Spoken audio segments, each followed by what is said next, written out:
creativity, activism, and intellectual life. Around the same time, Puerto Rican and Cuban families built a barrio in East Harlem, creating a vibrant cultural institutions and mutual aid networks that strengthened the broader Harlem community. In the decades since, new chapters have been added. African immigrants from countries like Senegal, Mali, Guinea have established businesses, religious institutions, and community networks that continue Harlem's long tradition as a crossroads of the African diaspora. Together, these communities show that Harlem has never been defined by just one group, but by generations of people who arrived seeking opportunity and stood together to build power. That legacy of unity and collective action is exactly what brings us here today. As we talk about knowing our rights, protecting our neighbors, and strengthening our community, it's important to realize that places like the church, places like the concert halls, places have really established what Harlem is today and what it will continue to be. I want to take a moment to allow some room for the gentleman who's hosting us today, Pastor Mike of FCBC, to say some words, bring some remarks. I want to thank this chapel for hosting us, and I want to thank everyone else for being here today. But please, if you may allow Pastor Mike to come and give us some opening remarks. Thank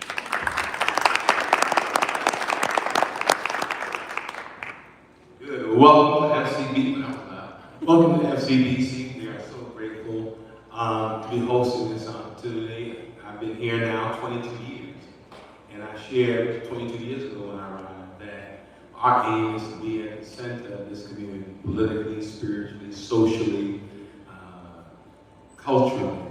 And I think this is in accordance with that. We've often sought to be a beacon in our community in many different ways, from our Dream Center to our Hope Center around the corner, where we offer free mental health care. We've always sought to be at the center.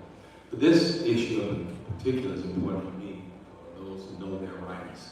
You know, I am the first person in my family born in the United States. And I was what you would call the anchor baby. My mother got her citizenship because I was born here. And we came here from Barbados in the late 60s, early 70s. And so I think about what it would have been like for my family to migrate here now. What would the consternation have been, the fears would have been. And I think it's important also to do this in this place, because for us here at FCBC, we are not just about being a Christian church, but I tell people we are Christians who take the teachings of Jesus seriously. And part of that means being able to not only welcome and honor the neighbor, but to let love lead. So in this climate, I tell people it seems like we're living in an age of lunacy and absurdity sometimes. It is important that these spaces are open for these kinds of conversations, but not only open for those conversations, but trying to lead the way and helping people navigate the insanity of this culture at this particular moment, political moment, given who's in the White House and the like. So this is more than an honor for us to hold this. This is personal for me, but also it's what we are called to do, I think, as those who are not just Christians, again, because there are a whole lot of Christians who are anti-immigrants, a whole lot of Christians who are anti-justice and fairness and equality, but those of us who take Jesus and the teaching seriously. I think this is what we're called to do. And so welcome. I'm grateful that you all are having this conversation here. And trust me, I've said it to others, feel more than welcome to have any community conversation here, because I think this is what it means. As we grow as a congregation, we're also challenged to have a deeper accountability and responsibility. FCBC, I've been here 22 years, and our membership is probably now about 15,000 people.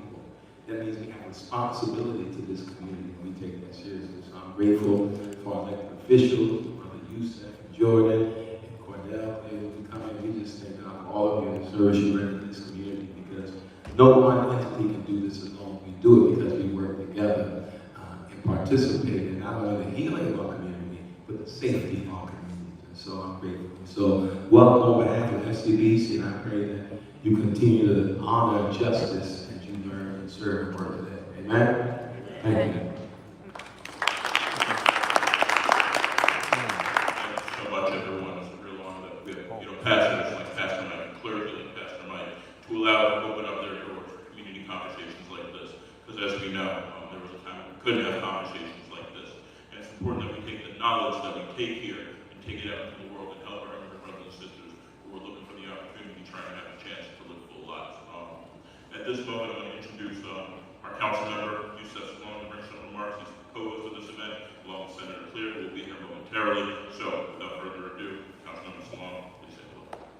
Peace and blessings, family.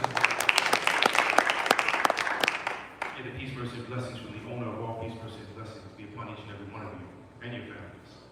You know, when I think about the right of the immigrant, I think about the slogan that America represents.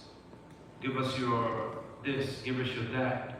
You know, all of the things that you would think would make this a fertile ground for being the home of the free, the land of the brave, all of those good things.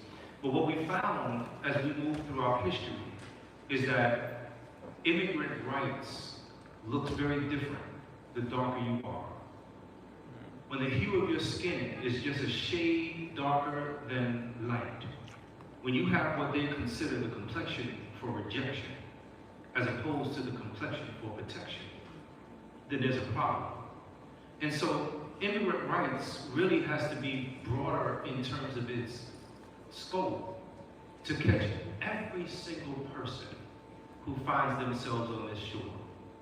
You know, oftentimes what's overlooked is the African American, or a matter of fact, I'm gonna say it that way again, the African American, as Dr. James Baldwin says, a person who is African without memory, an American without privilege. And so when I think about the persons, I'm from that same, so to speak, tract. They brought the best of us, the brightest of us, the most knowledgeable of us from Africa onto these shores, and then erased our whole memory. And so those who have been part of the transatlantic slave trade, I also have another tract where my father's line were Moors, and so they came over on a different track. They didn't come through the slave trade. But all those who find themselves on this shore have to be afforded the equal opportunity and the value that the government is supposed to represent. And I'm here for it. I'm here to rebalance it. I'm here to, you know, shine light in dark spaces. I'm here to be a truth teller and a person who makes sure that this moment is not lost, because we're really not in the moment. We are in the movement. Thank you.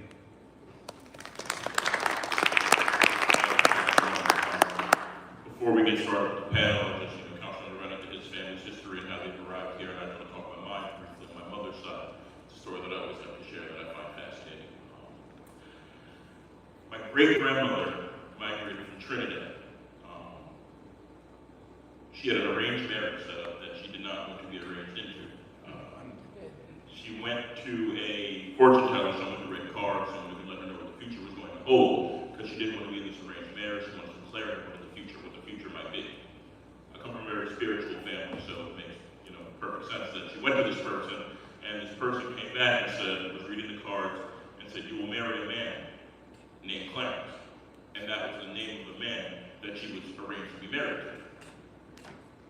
She said, "Absolutely not." Got on a boat to Ellis Island and got to the Bronx and married a man named Clarence. So I say that to say we all have different ways of getting here. There's always a fascinating story involved. But, you know, that's what makes us beautiful. That's what makes every one of us as New Yorkers, as Americans, very special. And we ought to honor our stories, remember our stories. So it's an honor to share, you know, this elected host of people like Councilmember Salam, like Senator Clear, to ensure that we're always taking the right steps to move forward.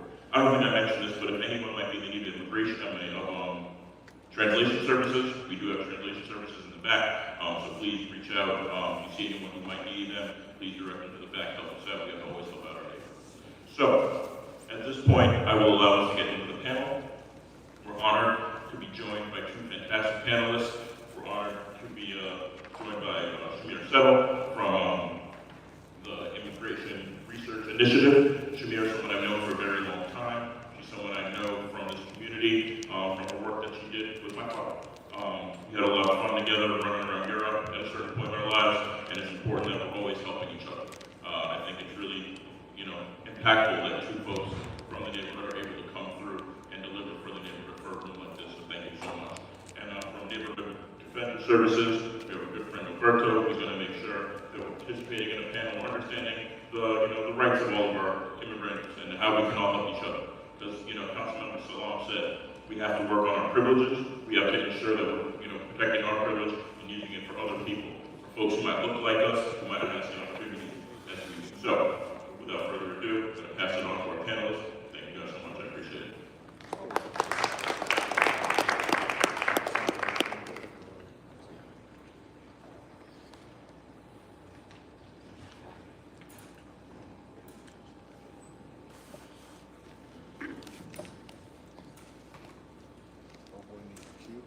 So while we were waiting for the presentation to be pulled up, hello everyone, my name is Norberto Zupia.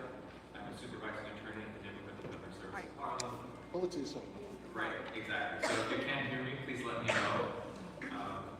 And then also, if you have a question, please let me know. I want this to be as interactive as possible. If you don't understand or if I'm not explaining something clearly, then it's not really, of use to the community. All right, great.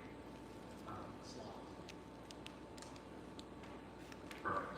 So, as was mentioned earlier, I think one of the framings that gets lost in the discourse of immigration is the intersection of anti-Blackness, anti-Black racism, and immigration itself. So there's a United Nations committee, the CDRT. They did a study on essentially racial disparities in the immigration system in the United States. And what they found is not really surprising to anyone in the immigration or criminal justice space. Deportations are disproportionately anti-Black. The primary channel of people coming into contact with immigration is through the criminal justice system. And so to the extent that there are racial disparities, overrepresentations against the Black community in the criminal justice system, we see those same structures reproduced in the immigration system. I'm not going to get into the depths of this, but this looks like Black immigrants in immigration detention being sent to solitary confinement at higher rates. This looks like Black immigrants being denied bond or given a higher bond. This looks like immigration detention being racially disparate for Black immigrants. Next slide. Another way this manifests is in the actual adjudications of immigration petitions themselves. So for example, there's asylum, which is a form of relief for people who are afraid to return to their country. What we see when we account for political differences and geographic differences is again an anti-Blackness that really can only be explained through racism. Two of the largest groups that are impacted by this racism, for example, are Haitians, who have the second highest denial rate for their asylum claims, despite essentially a political collapse in their country. And Cameroonians, who also have, in general, strong asylum claims, but very high denial rates. And we could spend hours going into disparate treatment, but this is just to make the point that a lot of the systems of anti-Black racism that you are familiar with or that is more talked about in the criminal justice context also applies, unfortunately, in the immigration context. Next slide, please. And we will get to the no rights place. There's just 2 more slides to make this point. Right now, if you are detained, in March of 2026, the highest, or the 2 states with the highest ICE detention populations are Texas and Louisiana. So, I personally have had some clients sent to detention centers in Louisiana. An example of one of the detention centers is the Angola, Louisiana State Prison, which, if you're familiar with the history, was formerly plantations. And so it's not an exaggeration to say that immigration detention is feeding the same system that we can trace back to plantations and to chattel slavery. Next slide. I also couldn't, in good faith, have a presentation without speaking about, 2 of the people that ICE has killed this year, murdered this year. The first being Keith Porter Jr., who was the first person that ICE killed this year in California, and the second being Dr. Linda Davis, well, not the second, but the most recent high profile being Dr. Linda Davis, a teacher in Georgia who was killed by ICE. And so, particularly situated in the moment, I had to just say their name during this presentation. Next slide. And so this isn't actually the most accurate, but this is an example. Right now there's a travel ban that is impacting, visa adjudications for people trying to come to the United States, but it's also impacting people from these countries who are in the United States applying for a green card or applying for citizenship. So this isn't a full map, but you get the point that when we look at travel bans, travel restrictions, visa restrictions, embassy closures, it disproportionately impacts Black immigrants. And so with that, we can get to the next topic, which is, what are we going to talk about today? And it's ICE enforcement, knowing your rights, the tribal advisory, emergency preparedness, what to do if a loved one is detained, and where to seek assistance. All right, so just to check in, how are we doing so far? Good? Okay. Could you be a little louder? Sure, all right. Thank you. Great. Okay. So you can go to next slide until it says immigration agencies. Right. So in general, when we're talking about who is making immigration arrests, we're talking about people organized under the Department of Homeland Security. So that can be CBP, the friendly people you're interacting with at Newark if you're flying to JFK, or ICE, which most more people are more familiar with, or also the Immigration Office, which is USCIS, or U.S. Citizenship and Immigration Services. All of them fall under the Department of Homeland Security. And so these are the agencies essentially in charge with immigration enforcement and the adjudication of immigration applications. Next slide. So we used to, so it says ICE agents. It used to be the case that ICE agents, would identify themselves more. We are now in a time where ICE agents are masked, are in plain clothes. It's always been the case, but it's happening more often. Now, one of the things we see is that if ICE is dressed as an enforcement agency or as a law enforcement agency, it's in a way that's misleading. So these are some pictures where they have just a vest that says police on it. One of the ways, this is a common question we get, which is like, how do we know who is ICE? One of the ways is mask coverings or like a face mask. But other than that, it's the challenge of knowing, who's plain clothed. Next slide. So this is Border Patrol, who for the most part are uniformed. You do know who they are. We're just putting in the slide as another, way that immigrants can interact with law enforcement agencies. Right, and so for local police and sheriffs, for the most part, we're lucky here in New York City that there's not a lot of cooperation between the NYPD and ICE. It's not the case, unfortunately, in some of the surrounding counties. So, as an immigration attorney, it's not an uncommon fact pattern that someone will be driving in Rockland County, in some county out in Long Island, will get stopped in a traffic stop and then be handed over to ICE custody. However, New York City and NYPD have very specific rules for when they can engage with ICE.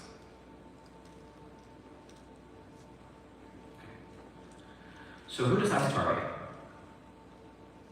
It really depends on the presidential administration. Under Obama, the most, famous tagline of his enforcement was felons, not families. It still was, tearing apart families, but it was a more criminally targeted enforcement. Right now, there really isn't a particularly targeted enforcement. Where we're seeing people be detained is, at the courthouse when they're going to their immigration court to try to, receive immigration relief, at their ICE check-ins. So if someone crossed at the border, generally they have to report back in a system similar to probation. So you could just imagine that, at your probation check-in, you get detained. The most recent trend, and this is probably 2 or 3 weeks, is that as people are getting arrested by the NYPD, then they'll, go home, and a day or two later, ICE will come and in mass raid.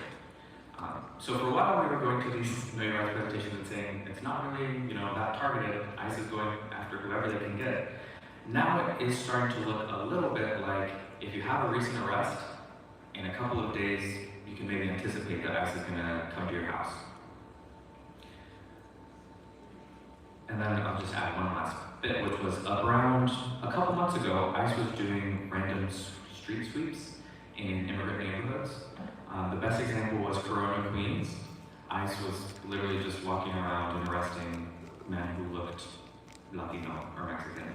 And so there was a little period of street sweeps, but now it looks like ICE is going back to home raids after arrest and courthouse arrest for people going down to 26 Federal Plaza downtown in Manhattan, Lower Manhattan.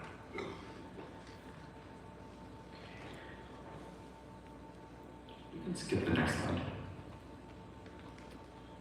Okay. So something that I, as an immigration attorney, have to repeatedly explain to people is that immigration court is not a real court. It's not organized under the Constitution as like basically a constitutionally protected court. And what that means is that you don't have the same constitutional protections. You do not have the right to an attorney in immigration court. I have literally seen children go before immigration judges representing themselves. We don't have rules of evidence similar to what you would have in federal court. You know, there's very specific federal rules of evidence. In criminal court, there's very specific rules of evidence. In immigration court, we don't have the same rules of evidence. So things that wouldn't be admissible, wouldn't be able to be used against you in a criminal court context, can be used against you in an immigration court context. So I just need to kind of reiterate here that immigration court you can think of as a faith court, a kangaroo court, and there just aren't constitutional protections. Okay, next up. Yes. So what is being used exactly for immigration court to determine if a person needs to be removed from the country or allowed more time to stay in the country? What are the guidelines? If there's no constitutionally protected rights, then what are the guidelines that immigration court is using? That's a great question, and that really brings me to one of my points, which is essentially for preparedness with interacting with ICE, which is around your right to remain silent. And so the Department of Homeland Security, when they start deportation proceedings against someone, they actually bear the burden of proving that you are not a citizen of the United States. So, you know, I can think of instances, you know, many years ago where you would go to court and you would say, you know, we're holding the Department of Homeland Security to their burden to prove that my client is not a citizen, and if they couldn't do it, then essentially the case would be terminated. Now what happens is the Department of Homeland Security can use things like your visa application when you apply for a visa abroad. Or let's say you apply for asylum and you submit a copy of your passport. They can say, look, judge, here's a copy of his passport from Afghanistan. So I guess I need to nuance a little bit that you do have still constitutional rights. It's just that immigration court, since it's not a real court, doesn't protect your rights, your constitutional rights in the same way that a criminal court does. So thank you for that question. But we will circle back to that. You know, how can I protect myself? So to this slide, which is where does ICE detain people? So for the most part, people get detained, honestly, at trying to enter from the Mexican-U.S. southern border. But after that, the next largest way where people are transferred to ICE custody is by transfer from local police. So in New York City, we specifically will not transfer people to ICE custody unless they've been convicted or pledged to a very specific list of crimes. And this is recently under the New York City detainer law, which is, you know, really helpful in making New York a sanctuary city. However, for most of the country, it's actually the exact opposite. In a lot of the United States, police departments are required by law to cooperate with ICE, to ask and inquire about people's immigration status, and then transfer people to ICE detention. Another place where ICE detains people, as I mentioned, is immigration court.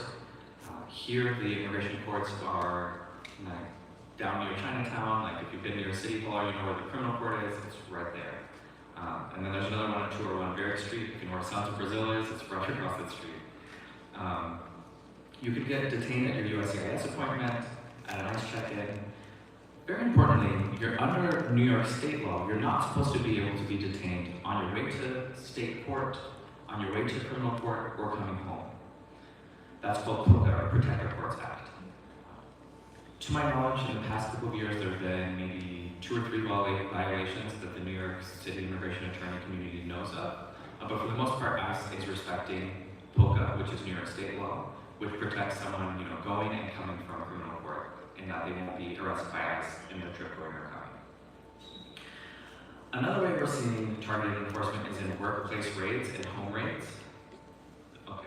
And then where we're seeing some untargeted enforcement is public sweeps, like I was talking about, you know, what happened in Corona, Queens. And to a lesser extent, I don't want to, you know, instill panic, but airports. There's a little bit of questionable interaction between ICE and TSA. So yeah, this is about the detainer law, which is, as I mentioned, in New York City, protects non-citizens in New York City who have been accused of certain criminal who have taken certain criminal pleas or have been convicted of certain crimes, and it's something that makes us a sanctuary city. Okay. The rest of the immigration court, we can keep it pushing. Sorry, you know, lawyers love to be ready to point.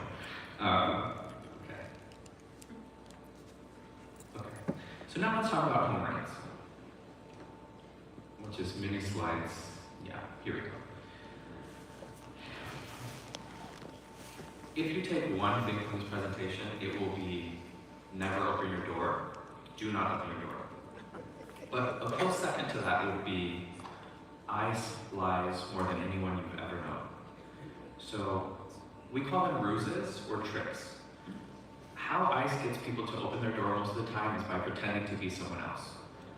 They will say things like, they'll have your picture and say, oh, someone opened a credit card and charged $50,000, we're investigating identity theft. Can we talk to you? Or they'll say, your neighbor across the hall, there was a DV complaint, were you a witness to anything? And at the second you open your door, it's a wrap. They'll push their way in, they'll put you in handcuffs, they'll arrest you. And so ICE's most common ruses are pretending like they're investigating a crime or pretending like you're the victim of identity theft. Some of the ruses that I found most offensive, and I will get to your question, is there's even been a credible report that they were pretending to be with a church, and they were pretending to, you know, just be knocking on your door to talk to you about their faith.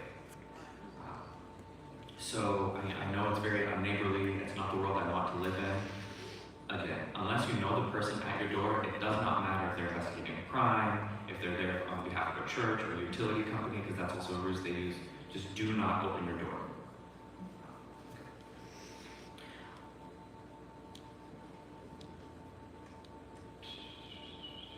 Okay, and since we're already here, because it's in my mind, I'll just say it. When ICE had heavily invaded Minnesota a couple months ago, also there were reports that they were using people's kids to bait them out of their house. Again, I cannot overstate how evil and sort of tricky ICE is. And yes, to your question. It wasn't a question, it was just that recently there was someone who, at one of the Columbia University buildings there was a ruse about a missing child and she was abducted by ICE. That was just, Yeah. and speaking to your point. Yeah, and putting all my comments aside, Columbia's official story is that ICE claimed to have a warrant, and then still their security guard called to get, you know, the authorization to let ICE in, and then ICE just forced their way in. So it's not only that ICE will lie to you, ICE will also lie to the press, ICE will also lie in court, ICE also lies in federal court, and they've been sanctioned for it. But yes, that's a great example of a ruse that they use.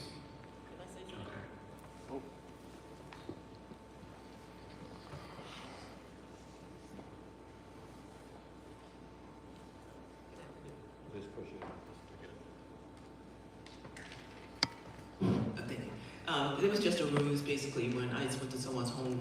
They tried to bring the parent out, and no, they were at an event.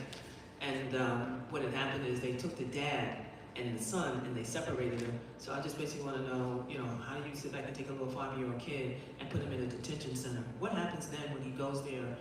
No one takes care of him, or, you know, what's the whole process, you know, from separating the parent from the child? That's a great question. The answer is that it's not uniform. Best case scenario, you know, someone will be brought down to the courthouse, and then the family unit will be released a couple days later on bond or on their own cognizance. Next best case scenario would be they're detained as a family unit and sent down to the large family detention center, which is in Texas. I've personally been there and worked with some of the detained families. Worst case scenario, during the last Trump administration, 1,500 kids that were removed were never returned to their families and were lost. Yeah. So the next one is I will get to some questions, but I just want to get to my next slide, and then I'll get right back to your question. I'm sorry, I don't want to cut you off. Next slide, please. Oh. I see the next slide is there we go. This is a controversial slide. This is, on the left is a district court warrant, on the right is an administrative warrant. I'm in the minority for knowing rights presentations, presenters. Here's the part where I should tell you, study the left, study the right, be sure that you only honor the left. When I sit at your door at 5 a.m., talking to someone who English might not be their first language, I actually don't expect you to know the difference between an administrative warrant or a district court warrant. I've been doing immigration work since 2011, but even if you ask attorneys who aren't practicing immigration, this is confusing. And so this is why we kind of get back to the central point, which is, do not open your door.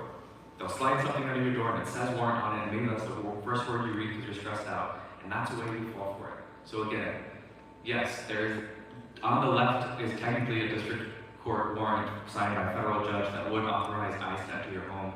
They almost never have it. And when we say almost never, we do mean like 0.01%, like 1,000% of the time they might happen. And so here, I would like to engage with something we call like knock down the door test. If they have a real warrant signed by a federal judge, they can go in your house anyways. They don't need you to give them permission. They'll break down your door and they'll be authorized by a federal judge to do it. And what you see is that they don't have it and they don't break down your door. And if they do break down your door, it's in violation of the law, and that's something that could be helpful to your earlier question in immigration court around something that's similar to our equivalent of suppressing evidence. So it's not the same exact process as suppressing evidence in criminal court, but it's similar. Now, yes, sir. Back to your question, and sorry for the delay. Well, thank you very much. Well, thank you very much. First of all, I'd like to thank our elected officials for getting this town hall together. Now, I do a lot of reading, I'm looking at the news. These people are breaking the law day in, day out. Even when the federal judiciary issues a writ or something that tells them that you've got to stop doing this illegal activity, they just ignore the judge and do it anyway. So how do you, as an immigration lawyer who's there to help these people who most of them don't understand English or don't understand the legal system, I know this must be a nightmare for you folks. So what do we do? That's a great question. Thank you for it.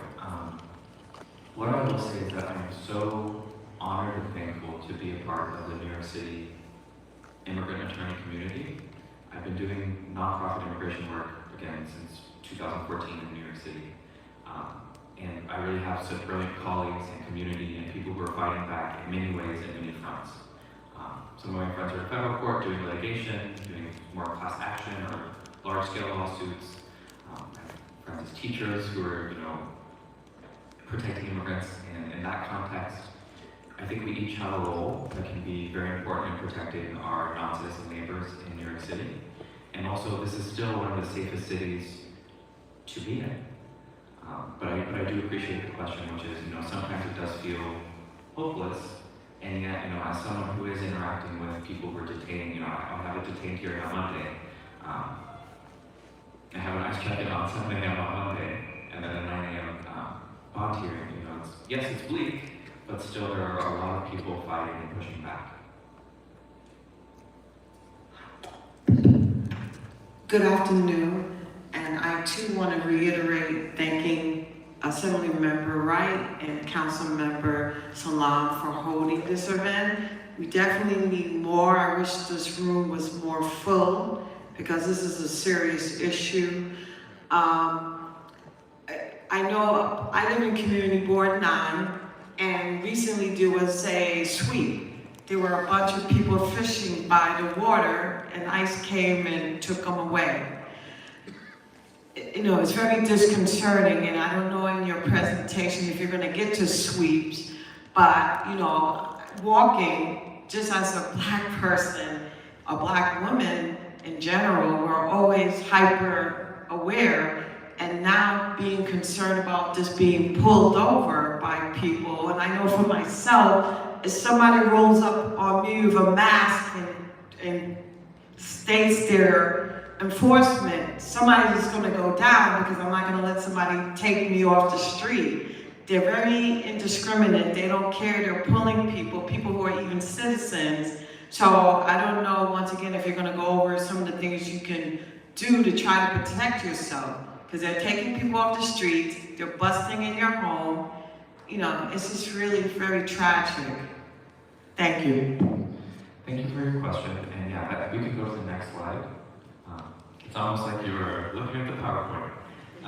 But yes, I'm not trying to make light of, yes, ICE is in our communities and they are doing sweeps and they are targeting people on the basis of race and appearance and class, undeniably.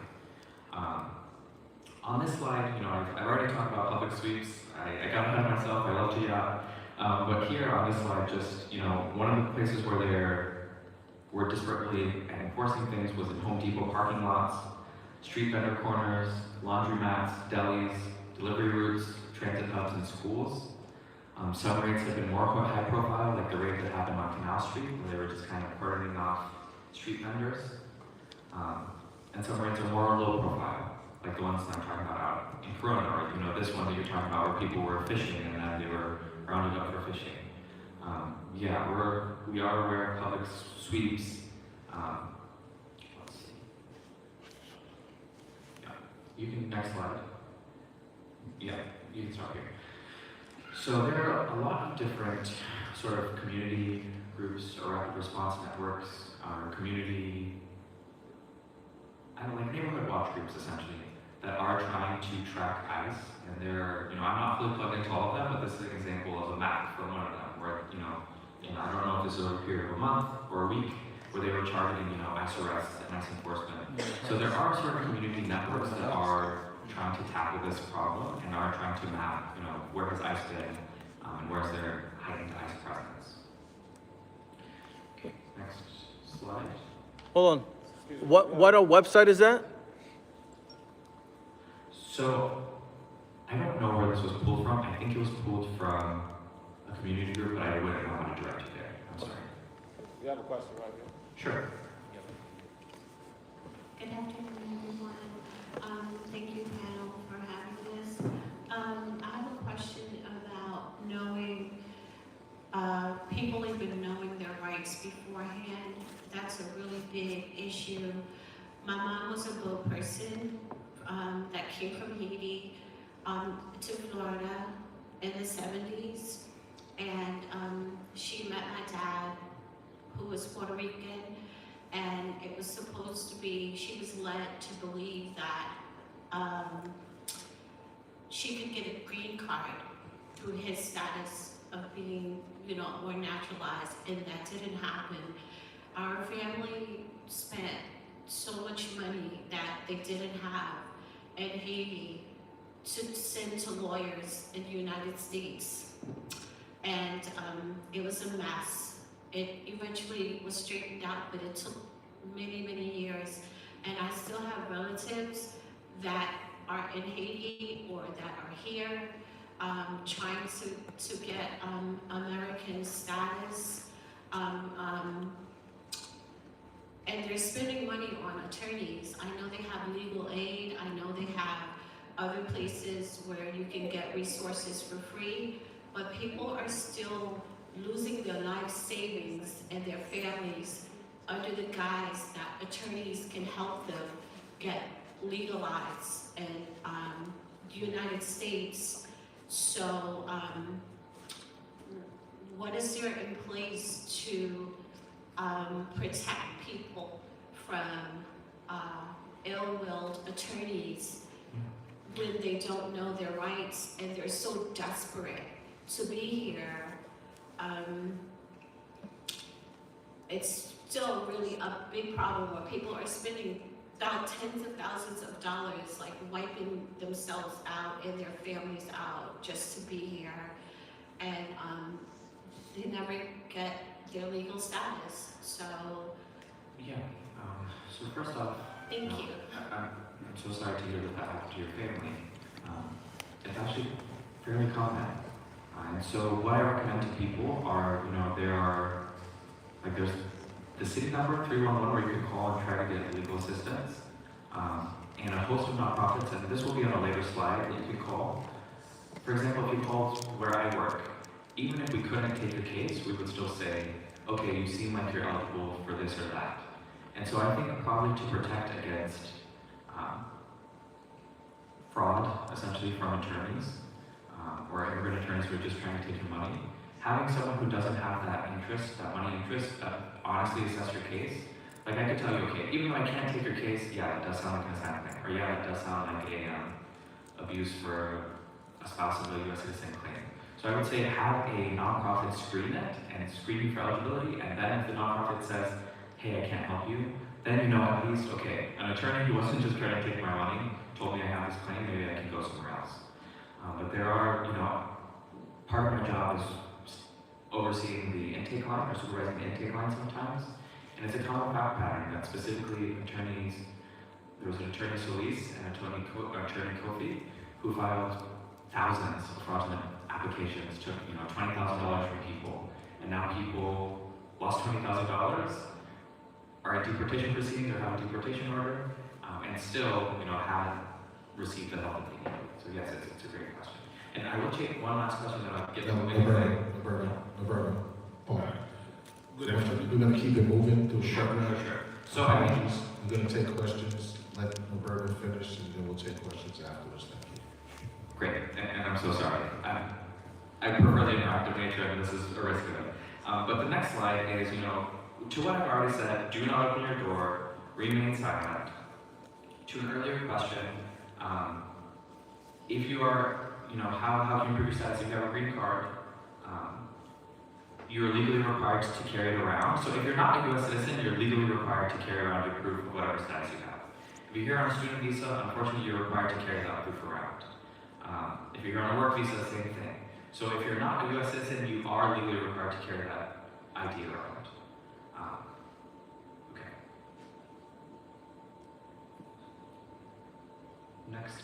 Yeah, so for no rights in public, it's generally the same that if you were interacting with the police, asking, am I free to leave, and walking away. You have the right not to consent to a search.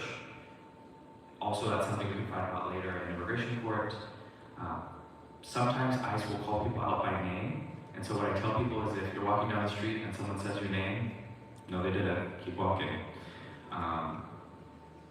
Okay, next slide. Okay, so ICE can deport you quickly or put you on like a fast-track deportation if you've been here for less than 2 years. And so, again, there's a split in the immigration attorney community, but if you want to not be put in the fast-track deportation, you should carry a proof that you've been in the United States for longer than 2 years.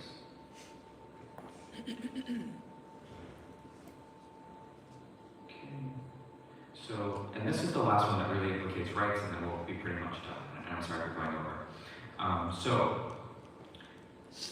Still, ICE does have some constitutional restrictions. If they are going to do a workplace raid, they can only arrest you in places that are essentially open to the public. So let's, say we're talking about a restaurant, and ICE is going in to raid the restaurant. They can't go in the kitchen, for example, because that's not a place that, the public could access in the normal course of the business. And so, again, for ways that we could later try to fight someone's detention or the deportation case, just know that ICE cannot go in the private places of a business unless they have a federally signed judicial warrant. Okay. The next one is just about some sanctuary protections, which I mentioned a few.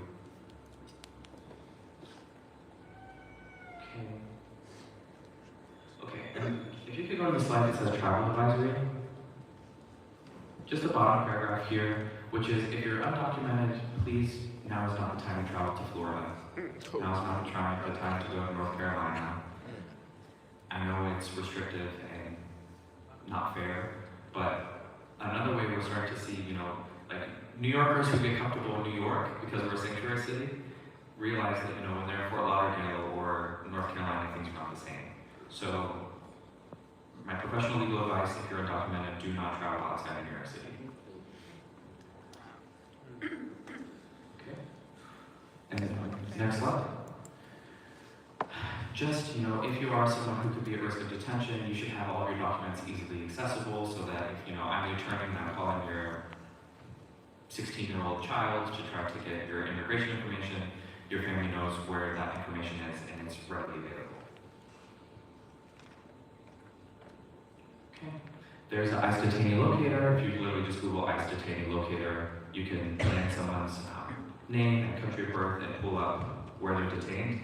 But there is sometimes like a 3 to 4 day lag. Okay. If you are witnessing ICE enforcement, just know that you have the right to record them.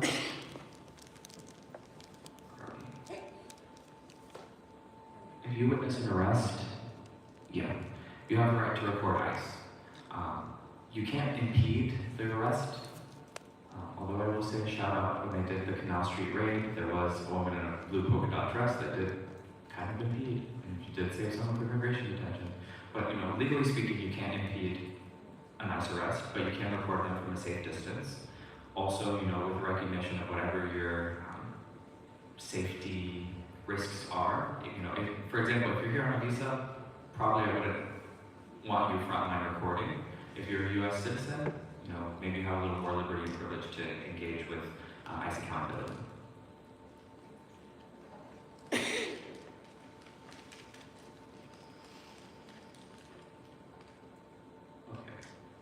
And then, so that's essentially it. I mean, again, this could have been a many hours conversation, but that's, I think, all. Okay. I think we could leave it there. So just as a final summary, it would be never open your door. Doesn't matter if it's NYPD, police, someone from a church, someone talking about identity theft. Remain silent. Do not give ICE what they need to make the deportation case against you easier. And if you are seeing, you know, ICE activity or, just ICE activity, you do have the right to report that. Okay. Thank you, everyone.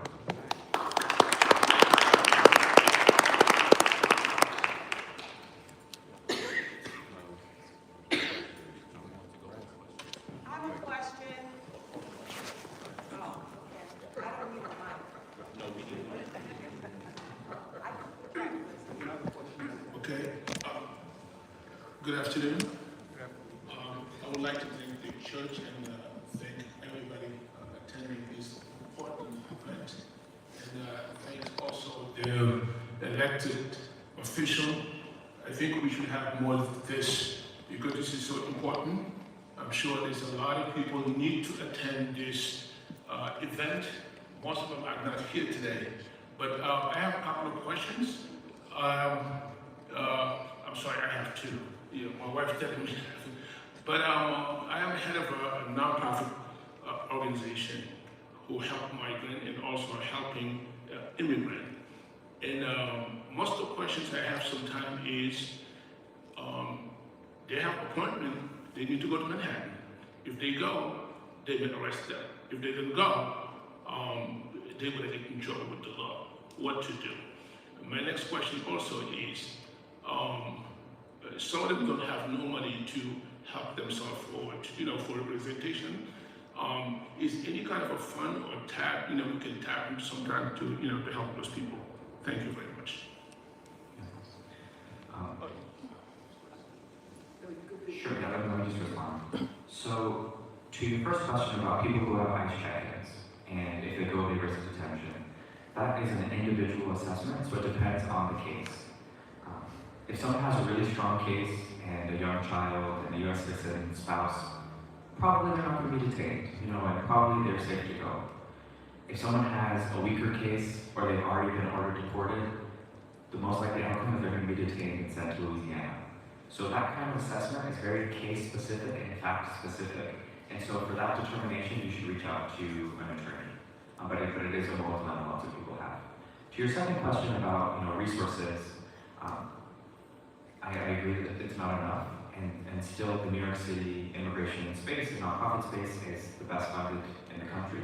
And so, yes, there's a shortage, but other than, the New York nonprofits providing direct immigrant legal services, I'm not aware of any fund for non-citizen New Yorkers.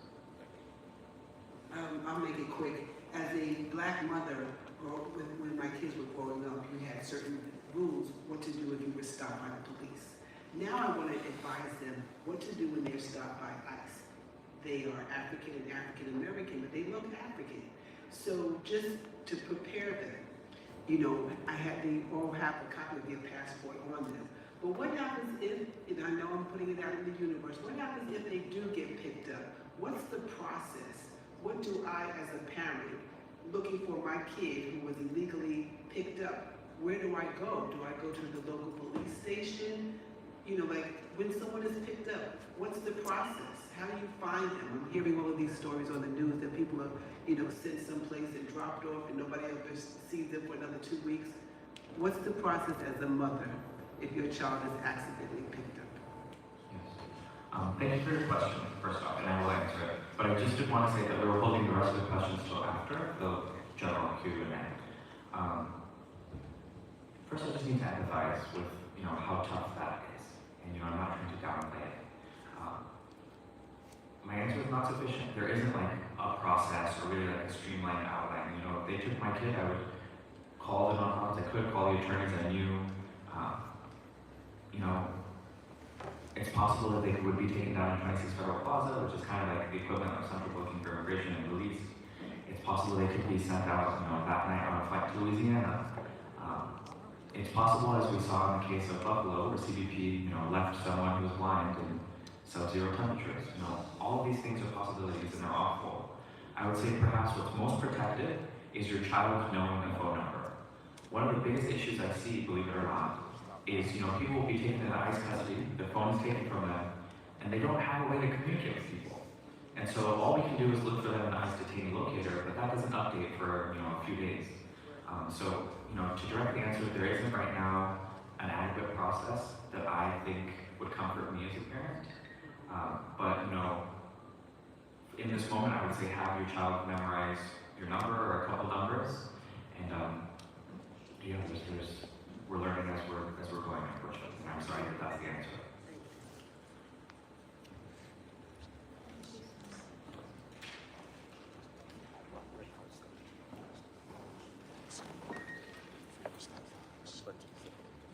Thank you so much again to everyone for being here.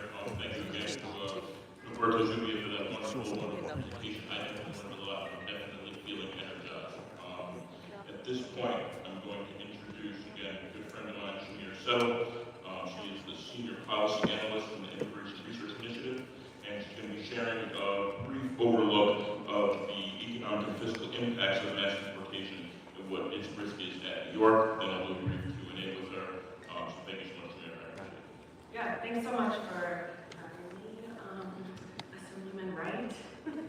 I'm really proud of you and all that you're doing for the community. So I'm a senior policy analyst. My name is Shamir with the Immigration Research Initiative. We are a nonprofit think tank here in New York, nonpartisan, and we do a lot of research on who immigrants are and their role in our society, not only in New York, but across the 50 states. We help a lot of other think tanks around the country to be able to talk about who the immigrants are in their states and how they're contributing to their communities and the economy at large. So I'll just give a little bit of background on who I am. I'm a fourth generation Harlem resident. My great grandmother moved here from South Carolina, and she was a member of this church. My grandmother was a member of this church. My family's at the back right now to support me here, and it means a lot that all of our elected representatives from, you know, the state legislature to the New York City Council are here to talk about not only knowing our rights, but also to understand the climate that we're living in, like the last question Roberto received. It's not just immigration isn't something that only impacts immigrants, and especially as African Americans who are also getting wrapped up in this mass deportation, you know, campaign. We're also impacted, and because whatever happens to our neighbors also matters to us. So, yeah, I focus a lot of my research on Black immigrants especially because they're probably the most, underrepresented or not at least talked about from the beginning of the presentation, which I learned so much today about the law or the lack of it. Yeah, that was really moving. But in 2025, the beginning of the Trump administration, we released a report called The Economic and Fiscal Impacts of Mass Deportation. What's at risk in New York? And to be honest, this is something that we do quite often to talk about the policy implications that are to be expected after someone's been campaigning and then is elected. So as a researcher and in my professional role, the Trump administration's promises were already laid out. They were really clear on their ambitions to impose this mass deportation regime across the country. So after writing this and saying who's going to be at risk, it's pretty straightforward. But to be living in it, to be seeing this on the news every day, it's just something else. It's very different, and I think one of the audience members said it's really tragic, and I think that's a great word because it's true. So unfortunately, none of this is very shocking to me, but I get how hearing these numbers for the first time might be a lot. So I'm going to take my time to go through and say what we found, but feel free to ask questions, and you can always find our research on our website, IMNresearch.org, and I just want to encourage everybody to go there to find our work and also to stay connected. We're a nonprofit, and we don't have members because we're a think tank, we produce research. So whenever we get questions from communities, that means a lot to us, and we'll make sure to follow up with you. So, okay, let's get into the study that we released. And we co-released the study with the Fiscal Policy Institute, which does a lot of work around New York State's budget. So if there are any budget questions, FBI is great place to go.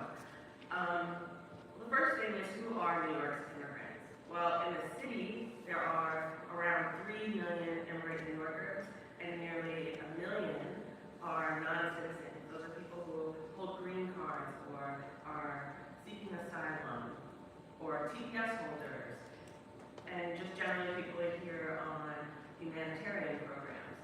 And about 400,000 people in New York City are undocumented. And those are the people who are most at risk, as we heard from the first presentation. Statewide in New York, we have just over 4.5 million immigrants, and these are not small numbers. I mean, as we heard from Jordan's family to the audience members, there are a lot of immigrants that are neighbors, our families, we go to school with them, we work with immigrants, like there's no separation. I think that's a part of what makes New York, New York. You're always surrounded by people who might practice a different faith than you, or might speak a different language, or were born someplace else. I think in the city, we understand really well that people move, and it's not a big deal. But yeah, New York, immigrants are a big part of the economy here. And we found that undocumented immigrants alone pay $3 billion in state and local taxes. That's more than some of the country's wealthiest corporations pay in taxes. The immigrants are here, they work, they pay taxes, they raise families, and build businesses, from the smallest businesses in the city, like street vendors, to running nonprofits and so much more. Immigrants are people who just make the city run. And deporting them isn't just cruel, it's also economically destructive. It has a fiscal cost. It has an economic cost. There's a myth that if someone is deported, then that means that there's one more job for a U.S. citizen. And that's just not true. The economy isn't a fixed, you know, it's not a zero-sum game. If somebody loses a job, it does not mean that there's another job for someone else. In fact, when you deport someone, that means that actually shows that there are less jobs available, because we know just from, you know, being real people and not just evil, you know, evil people in DC, when you deport like a dishwasher, that impacts the whole restaurant, and it makes it harder for everybody else to do their jobs. So, you know, when you deport someone, we're removing consumers, we're removing customers, and that hurts small businesses and it shrinks the economy.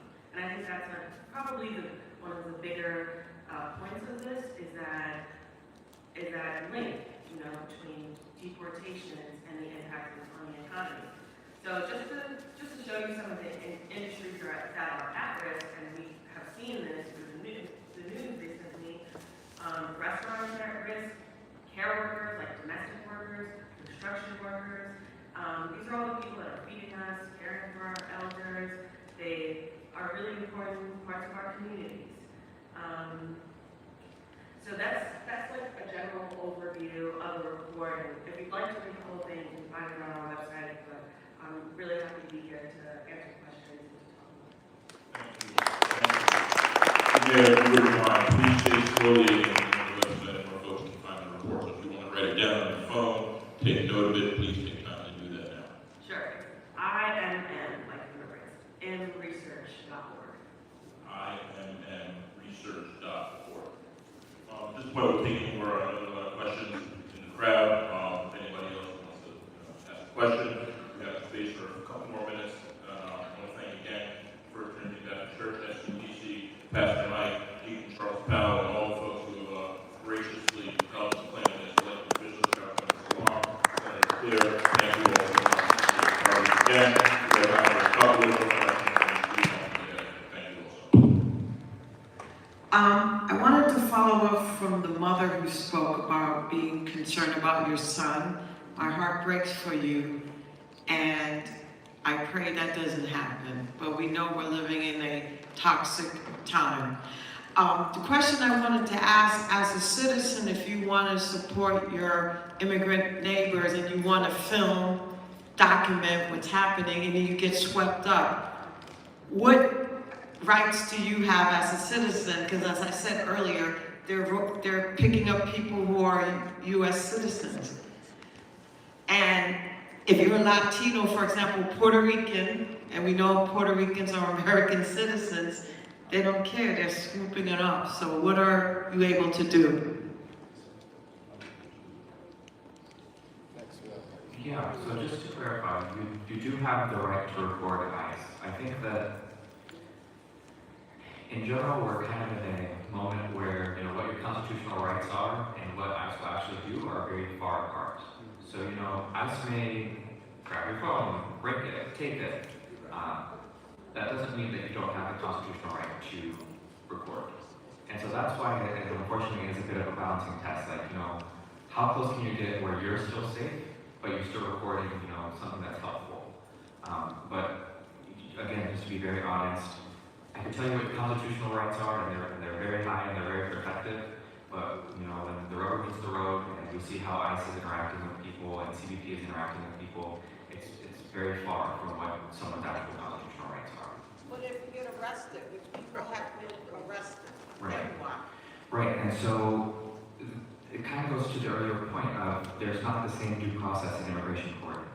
The last number I saw was around 170 U.S. citizens have been detained, deported, and so it is not a perfect system. I mean, if you're arrested, trying to get in contact with your loved ones, trying to get, you know, legal help, that makes all the difference. When we see, you know, people who are represented in removal proceedings, deportation proceedings, win at far, far higher rates than people who just do it pro se or on their own.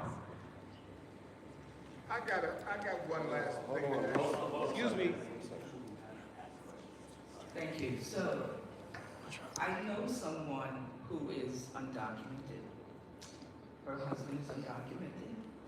They have 2 children since they've been here for 15 years.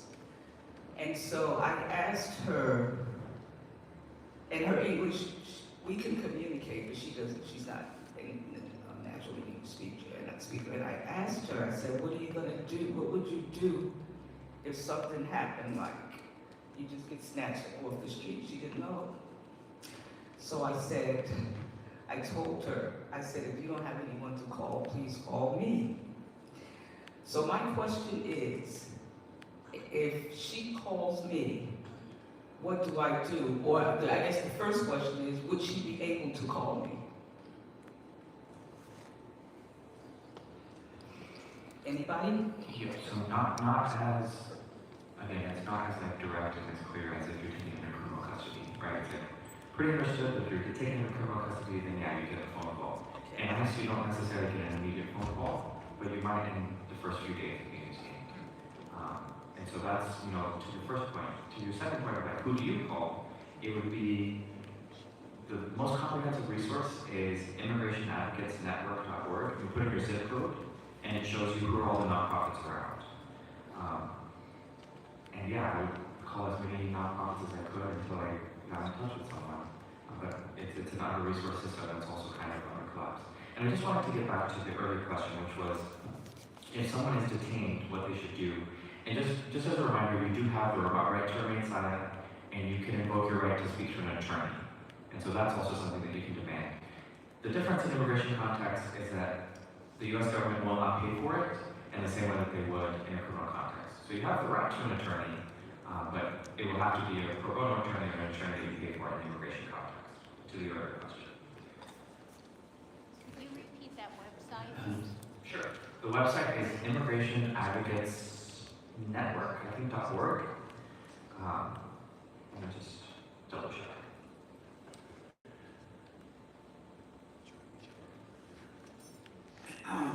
Good afternoon. Thank you to my politicians for setting this up. We need this, because a lot of people are not aware of what's going on out there. Okay, what I want to know, or what I have an idea, because they're not showing their faces, a lot of these agents could be, and I'm just rambling.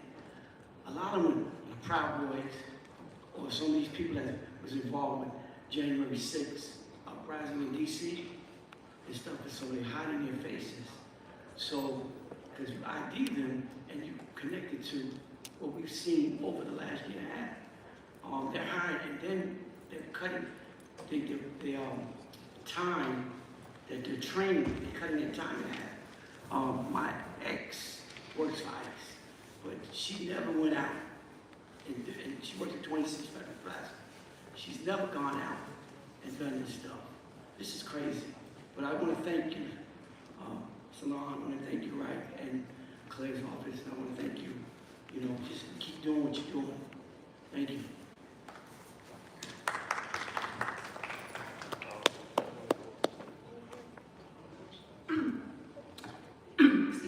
Thank you. Good afternoon. Thank you very much to our elected officials and to FCBC and to the other panelists. I kind of have a two-part question. One is, there have been many resources that you've listed. Will this be somewhere, whether it's at our elected officials' offices, or I see someone reporting, will this be somewhere where we can go back to?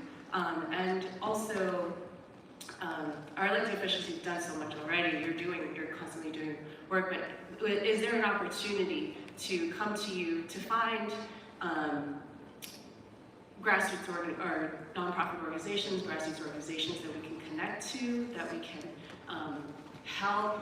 I'm a voting constituent, I'm also connected in the community. I think of ways to, I can work with others to come up with mutual aid networks, come up with kits that we can put together to put on community translation, flyers in different languages to help other people in the community. I'm just an action-oriented kind of person, so I think about these things. And yeah, is there something follow-up that we could then go to? For sure. I'll share. Thank you for the question. I'll share quickly. This will not be the last time we will be doing this. We're going to do something like it across the neighborhood. We live in New York City. Just the 70th Assembly District has so many areas that has, every building has thousands of people, every block has thousands of people. We're going to bring this across the district. There have been many events like it, but just knowing Harlem, we're going to bring all the resources we need all across. What needs to be done. We have, if you sign up with an email, we'll make sure all the resources that we talked about here will be disseminated by email. And our offices are always open. I can speak for myself. I'll give my information out right now in my office. I'm at the Harlem State Office Building, and in fact, all three of the elected officials that we have here today are located in the Harlem State Office Building, which is 163 West 125th Street. And my office is Suite 911, and my phone number to my office, I've said a couple times, 212-866-5809. That's 212-866-5809. That number's been the same as long as I can remember. And I'm actually pretty confident that Senator Clear and Councilmember Salon, those numbers have not changed in many, many years. But just know that you can always come to our offices for any information. If you have any information you want us to disseminate, reach out to us. We can blast it out to our personal list. And once again, this will not be the last time we do an event like this. Because I think the turnout has been fantastic. And there's always more work to do, especially on this issue, because it's important. And it's, the modern day, what we have to do with it right now to protect our brothers and sisters. Because once they come for immigrant communities, who knows what's going to happen next. So thank you so much. I hope that answers your question. We have one right here.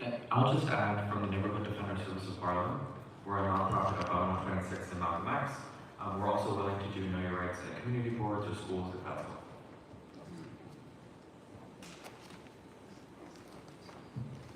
Thank you so much. Thank you, Brother Salam and Senator Claire and Senator Wright.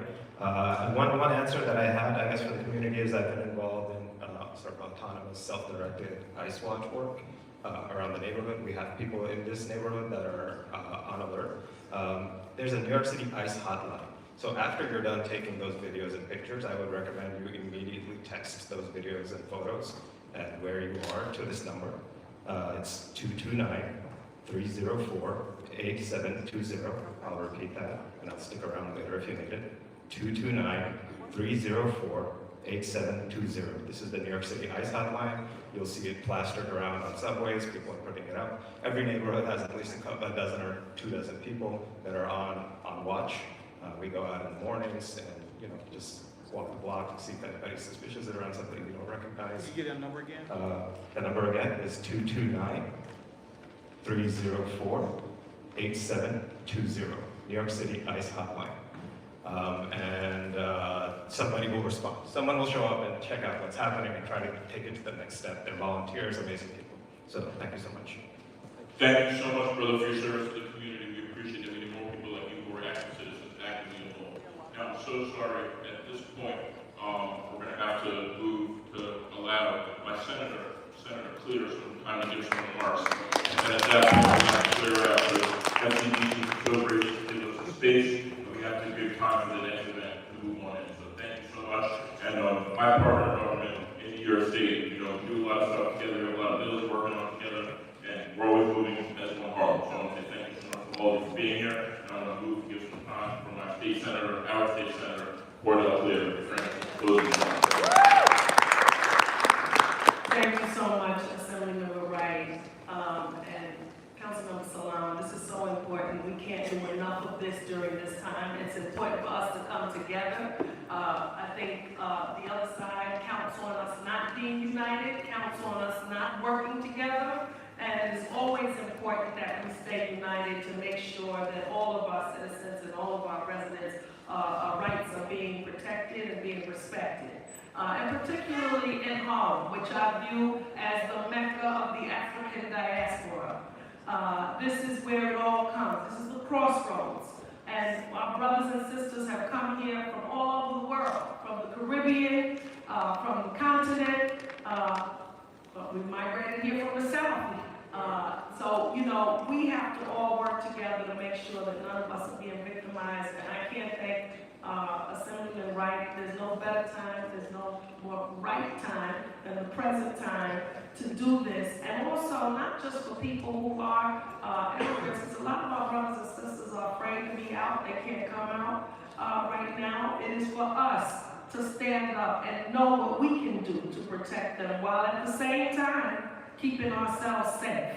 We have to make sure that we're safe. We have to increase language access to make sure that we're covering all the languages. We know we have Spanish, but there's, especially in this part of the district, there are people who speak other languages, and sometimes it's not even French. So we have to make sure that we're engaging everybody and every faith-based group, whether it be Christian, Muslim, whatever, Jewish, whatever it is, we have to all come together to make sure that this is happening. So I know that I'm going to continue working with Assemblymember Wright up in in Albany, because there are laws that we're trying to put in place to bring the most protection. We know this is a federal matter, but there are things we can do here in New York State. There are some counties that are signing agreements with ICE, so the whole state is not protected, and we have to just really look out for one another. My office is right next door to his office, room 912, and my staff is here today. As a matter of fact, I saw Anthony Gray and Michael Owens in the audience.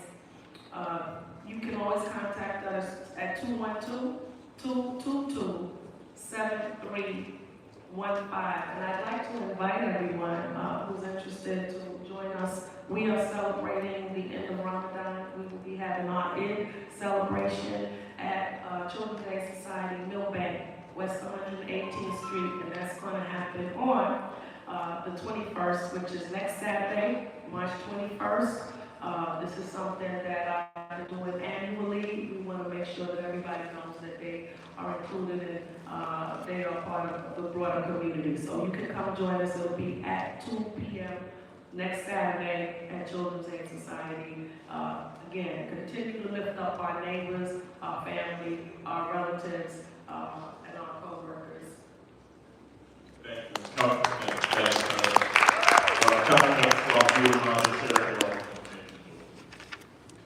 Yeah, absolutely. Of course, I'm in the state office building as well, on the second floor, suite 222.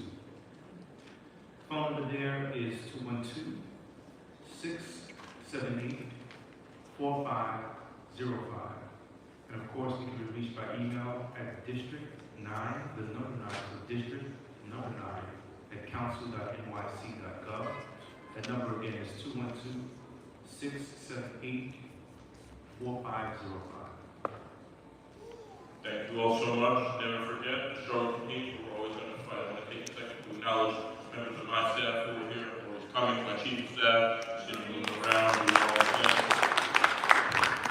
Take a second to acknowledge Nina Miaz, my district office manager, for marrying us, and checking people out in the front. And never forget, it's always important to take the next step, whatever you feel that may be.